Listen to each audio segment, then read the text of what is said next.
What's going on, everybody? Sean Daniel with Guitar Control here. Today we are learning the pop super smash hit Stay by Kid LAROI and Justin Bieber. And it's really actually kind of a cool guitar song. It's really easy to make a guitar arrangement for it. Super simple. We're going to have the chords and the lyrics together if you click the link below. So make sure to check that out and follow along. But basically, it's going to sound like this. Cape on the first fret.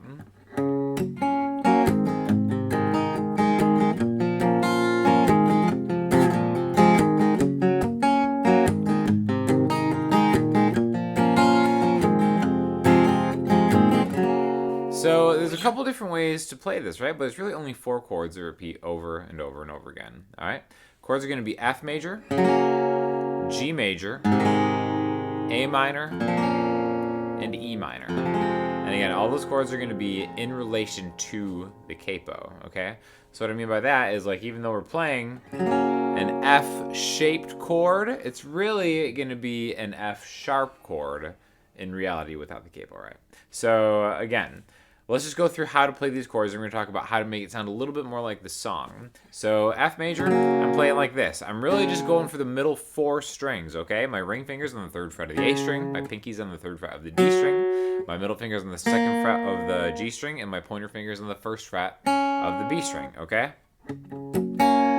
Now we just have kind of like one bar. 1, 2, 3, and 4 and. All right, we'll do the very simple way to strum all these first, and then we'll get into maybe matching a beat with what's going on in the melody to kind of give it a little bit more life at the end. All right, so 1, 2, 3, and 4 and. Now to make it sound better than just kind of like a very non-dynamic way to play it, would just be like down, down, down, up, down, up. We're going to get the lower band of the string set, so maybe the A and the D string. I don't have to hit both of them, but I'm kind of aiming for those. 1, 2. On the 2 count, I'm going to open up my pick or my finger to get a little bit more of the chord. So now I'm going to get like the D, G, and B string if I want. 1, 2, 3, and 4 and. For the 3, I'm going to go back to the A and D string and the and of 3, and upstroke on the A and D string. And for the 4, I'm going down to the higher register of that chord, and then the and 4, upstroke there. So 1, 2, 3, and 4 and. After that, I'm going to go to a G major. I'm going to play it like this, okay? So since I'm coming from this F major chord, I think the easiest way to get to the G is just have your ring finger go to the 3rd fret on the E string. Your middle finger goes a string lower to the 2nd fret on the A string, and my pinky is grabbing the 3rd fret on the B string. All right, so I think it's easier to go from an F to a G like that than it is like this. But again, do it however you want, right? We're actually going to talk about some other ways to do that later in the video. But we've got 1, 2, 3, and 4 and 1, 2, and 3, and 4 and. Okay, so now since this is going to be the 2nd chord in kind of like a pairing of chords, F to G, I'm going to go 1, 2, and 3, and 4 and. A little bit different than the first one when we went 1, 2, 3, and 4 and 1, 2, and 3, and 4 and. So I'm adding an upstroke to the and of 2. Remember, all the whole numbers are down and the word up is and for a directional kind of way to think about that, right? 1, 2, and 3, and 4 and. Same thing on the 1, I'm getting the lower part of the chord. For the 2 and the and of 2, getting the higher strings, the 3 and the and of string, and the and of 3, I'm getting the lower strings, and then the 4 and the and of 4, higher strings. 1, 2, and 3, and 4, and. So it kind of sounds like you're breaking that chord up. And then the nice thing about using this fingering is for the next chord, which is A minor, our fingers are pretty much already lined up. Your middle finger has to go down a string to 2D. Your pointer finger can land on 1B, and your ring finger can kind of just go back in between them for the 2nd fret on the G string. And then I do the same strumming pattern I did for the F chord, because again, it's good to kind of pair them into groups of 2. So now for the A minor, 1, 2, 3, and 4 and. Same thing as you did with the F, where maybe on the 1 count, I'm just hitting the A string.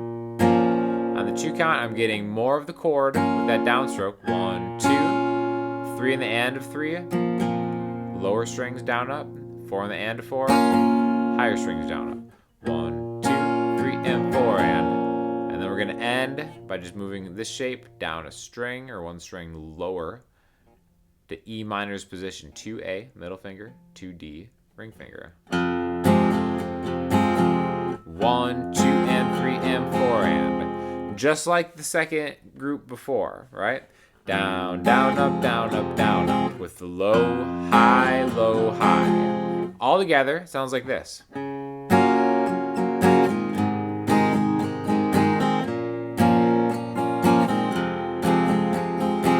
Now again, that's a little slower than the original tempo of the song, but I think it kind of works, especially if you're singing along with it, if you're playing with somebody else that is singing. I think it sounds really cool on acoustic slowed down a little bit. But you can still keep the energy of the main song, of the original, by just playing it faster.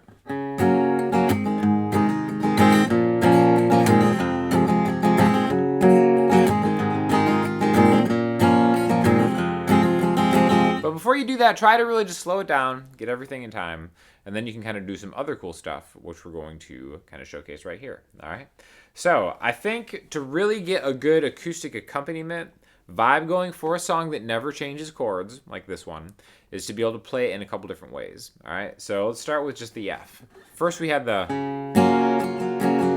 But now if we want to maybe add some other techniques like.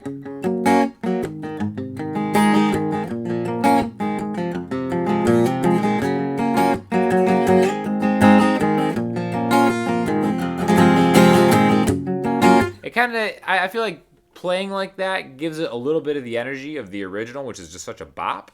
And one of the ways we're going to do that is by palm muting. All right, so this is going to be our replacement for 1, 2, 3, and 4, and it's going to be a. All right, so kind of simple conceptually, but it might take some practice to get down. I'm palm muting the guitar, so my picking hand is kind of chopping the bridge. So instead of getting a nice sustained F chord, now I'm getting a deadened chord, which means you can kind of hear every little piece a little bit better because the sustain of those strings ringing out isn't stepping on the next beat. Okay, so you can do stuff like that. I'm just going directionally, down, up. But how I'm doing it is I'm palm muting maybe that A and the D string on the first one. And I'm working my way through the string set with my pick, right? See how I'm doing that? And then at the end, I'm releasing the tension with my fretting hand. So down, up. All right?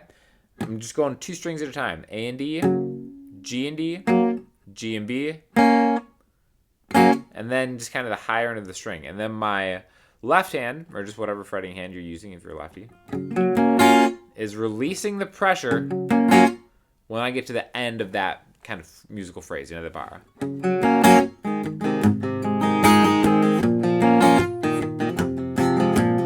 Okay, so we can kind of continue to use this technique into the next chord. All right, now we can do this on the exact same voicing we did before, but I actually want to change voicings because you can start to dynamically change the chord progression.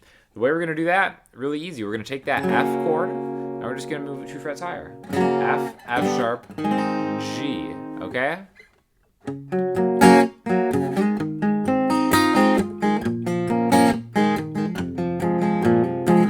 F. Okay, so what I'm doing here is now I'm getting a slide component. See, I can kind of stay on that F chord, and I'm going. All right. They're just directionally down, up, slide.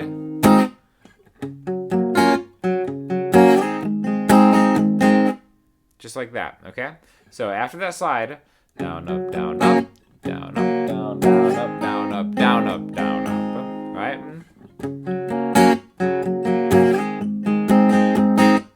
See, I'm doing the same kind of thing, but working my way through the string set and then making a more dynamic way to play this.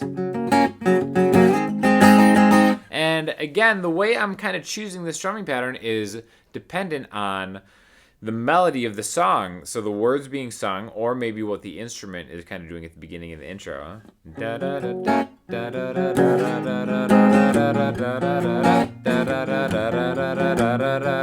Okay, so it's a good way to kind of accompany something by adding an action, almost like a percussive action, where there's just a lyric being played. And when you're palm muting it, you're not stepping over what you're singing or what the singer is singing by doing it. You're actually just kind of complementing it and enhancing it in a percussive way, which I think is a very important thing to think about when you're playing acoustic guitar, because you can kind of make it feel like more of a vibe instead of just kind of like just playing the tracks, you know? Not that there's anything wrong with that, but I think it just kind of makes an overall better experience, right? So, palm mute into that F major chord. We're gonna do the same thing with the A minor. Now the nice thing about this E minor that I like to do is a little hammer on. The beautiful thing about using open chords in a song is they are perfect places to add hammer-ons, okay? So for this E minor, it's a great way to just kind of maybe open up that A string and then bring it down with your middle finger. Hammer down up. A minor. Okay, you may notice that I'm actually leaving these chords just before, not at the exact same time that I'm playing them with my pick, like.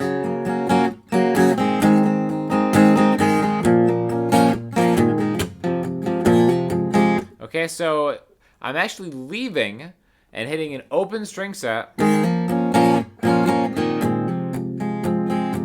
to kind of allow my fretting hand more time to get into position.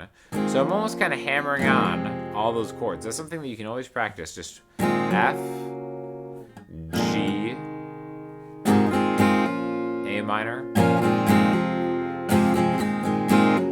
No palm muting.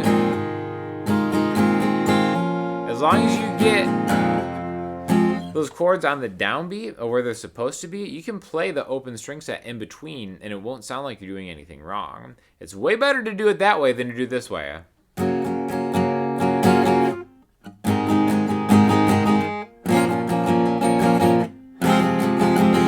What I'm doing there, and something a lot of beginners do, is they're waiting for their fretting hand to be on the chord for their strumming hand to play the chord. Your strumming hand always needs to be on time. No matter what speed you do it at, you can do it up to tempo to the song.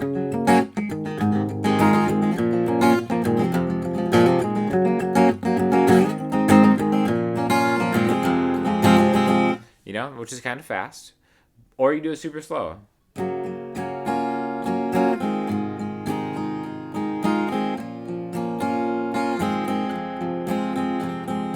Again, something like that is very simple, and it just kind of brings out the best in an acoustic guitar and actually kind of makes for a totally different vibe, but still a bop of a song, right? So do it however you're comfortable with, but there's absolutely no shame in playing slow. Don't let anybody ever tell you different, because playing slow is a great way to really develop timing, and timing is way more important than speed than on any instrument in any musical skill set, right? So, a couple different ways to play it. But it's just 4 chords over and over again. So one cool thing to do would be to play the song where maybe the verses, you kind of palm mute a little bit. And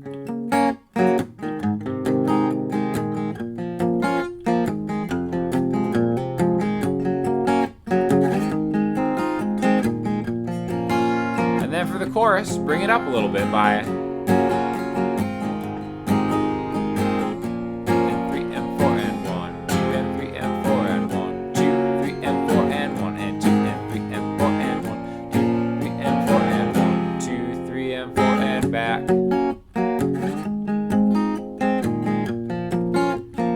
How I'm leaving early, right? Into that slide, the G. And that ensures that I always have enough time to get my fretting hand down where it's going.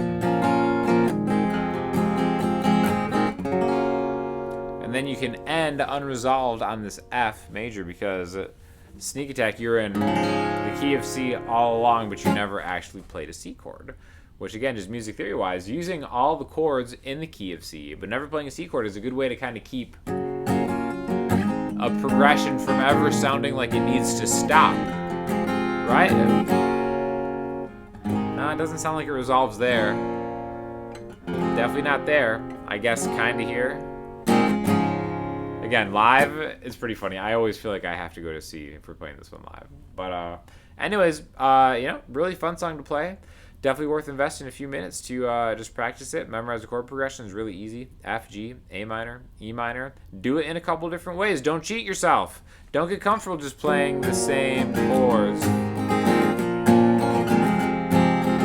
Every time you practice by playing a song, use it as an opportunity to introduce something new, whether it's palm muting or hammer on, or maybe just kind of like trying to bump up that speed a little bit, because you'll be happy that you did. So thank you for watching. Let us know what other song requests you guys have, because we're always listening on the Guitar Control channel here.